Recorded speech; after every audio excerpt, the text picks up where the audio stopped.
To, či je pes nebezpečný, ovplyvňuje veľa faktorov.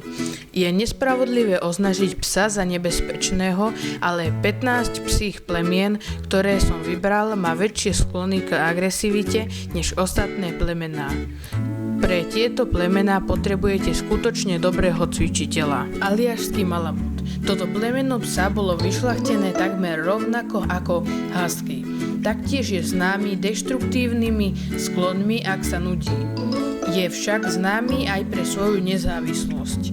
Môže byť ťažké ho vycvičiť a spočiatku býva nepriateľský voči iným zvieratám a väčšine ľudí. Ako strážny pes nie je spoľahlivý. Rottweiler. Ide o plemeno s vynikajúcim genetickým základom, hodí sa najmä na stráženie. Rovnako ako u väčšiny ďalších plemien, aj u Rottweilerov plynie agresivita, najmä z nezodpovedného vlastníctva. Najmenej podceňovaná však býva jeho sila, ktorej má toto plemeno rozhodne dostatok. Nemecký ovčiak. Tento pes je veľmi užitočný pre policajné zložky, je totiž známy svojou inteligenciou a sebaistotou. Pastieri dobytka s ním však až také spokojní nie sú.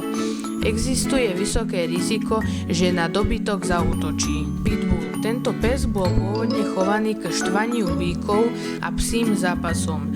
Dnes je považovaný za najnebezpečnejšie plemeno Ameriky.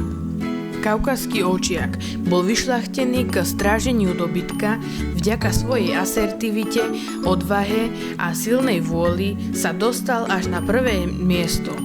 Nerád prijíma nových ľudí a je u neho najväčšie riziko, že zaútočí aj na človeka, ktorého síce pozná, ale nebol s ním od narodenia. Dúfam, že sa vám toto video páčilo, nezabudnite ma podporiť lajkom alebo odberom. Zatiaľ čus!